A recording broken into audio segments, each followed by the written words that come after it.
Ìwé Éfésù orí 4. Nítorí èmi òǹdè nínú Olúwa ń bẹ̀ yín pé kí ẹ̀yin kí ó máa rìn bí ó ti yẹ fún ìpè náà tí a fi pè yín, pẹ̀lú ìrẹ̀lẹ̀ gbogbo àti inú dídùn pẹ̀lú ìpamọ́ra. Ẹ máa fi ìfẹ́ faradà fún ẹnìkejì yín, kí ẹ sì máa làkàkà láti pa ìṣọ̀kan ẹ̀mí mọ́ ní ìdìpọ̀ àlàáfíà.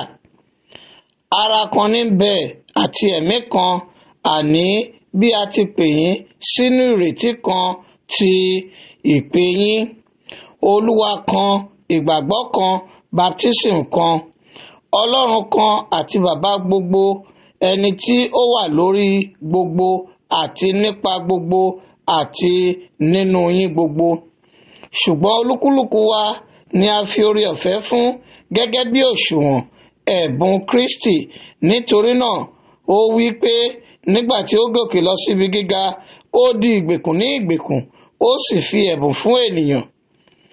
Ǹjẹ́ ní ti pé ó gòkè lọ, kí ni ó jẹ́ bí kò ṣe pé ó kọ́ sọ̀kalẹ̀ pẹ̀lú lọ sí ìsàlẹ̀ ilẹ̀?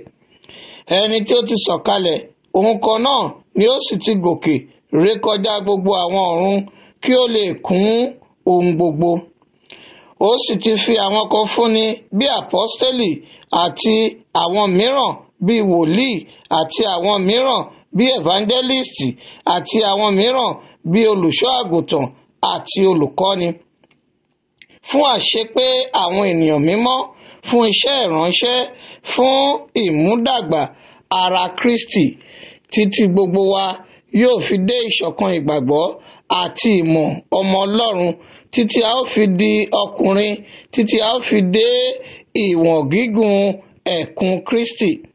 Kí àwa kí ó má ṣe jẹ́ ìwé mọ́ tí à ń fi gbogbo afẹ́fẹ́ ẹ̀kọ́ tì síwá tì sẹ́yìn, tí a sì fi ń gbá kiri nípa ìtànjẹ ènìyàn, nípa àrékérekè fún ọgbọ́nkọ́gbọ́n àti múni ṣìnà. Ṣùgbọ́n kí a máa sọ òtítọ́ ní ìfẹ́, kí a lè máa dàgbà sókè nínú rẹ̀ ní ohun gbogbo, ẹni tí í ṣe orí, àní Kristi. Láti ọ̀dọ̀ ẹni tí ara wa tí à ń sọ ṣọ̀kan pọ̀, tí ó sì ń fi ara mọ́ra nípa gbogbo oríkèé ìpèsè, gẹ́gẹ́ bí ìṣe olúkúlùkù ẹ̀yà ara ní ìwọ̀n tirẹ̀. Ó mú ara náà bí sí fún ìdàgbàsókè òun tìkálára nínú ìfẹ́. Ǹjẹ́ èyí ni mo wí tí mo sì ń jẹ́rìí nínú Olúwa pé láti ìsinsìnyí lọ kí ẹ̀yin kí ó má ṣe rìn mọ́, àní gẹ́gẹ́ bí àwọn kèfèrí ti rìn nínú ìrònú asán wọn. Òye àwọn ẹni tí ó ṣòkùnkùn, àwọn ẹni tí ó sì di àjòjì sí ìwà bí Ọlọ́run, nítorí àìmọ̀ tí ń bẹ nínú wọn, nítorí líle ọkàn wọn, àwọn ẹni tí ọkàn wọn lè rékọjá, tí wọ́n sì ti fi ara wọn fún wọ̀bìà láti máa fi ìwọra ṣiṣẹ́ ìwà èérí gbogbo. Ṣùgbọ́n a kò fi Kristi kọ́ yín bẹ́ẹ̀, bí ó bá ṣe pé nítòótọ́ ni ẹ ti gbóhùn rẹ̀, tí a sì ti kọ́ yín nínú rẹ̀, gẹ́gẹ́ bí òtítọ́ tí ń bẹ nínú Jésù, pé ní ti ìwà yín àtijọ́ kí ẹ̀yin kí ó bọ́ ògbólógbòó ọkùnrin nì sílẹ̀, èyí tí ó dìbàjẹ́ gẹ́gẹ́ bí ìfẹ́kúfẹ̀ẹ́ ẹ̀tàn, kí ẹ sì di tuntun ní ẹ̀mí inú yín, kí ẹ sì gbé ọkùnrin tuntun nì wọ̀, èyí tí a dá nípa ti Ọlọ́run ní òdodo àti ní ìwà mímọ́ òtítọ́. Nítorí náà ẹ fi èké ṣíṣe sílẹ̀, kí olúkúlùkù yín kí ó sì máa bá ọmọnìkejì rẹ̀ sọ òtítọ́, nítorí ẹ̀yà ara ọmọnìkejì wa ni àwa ṣe.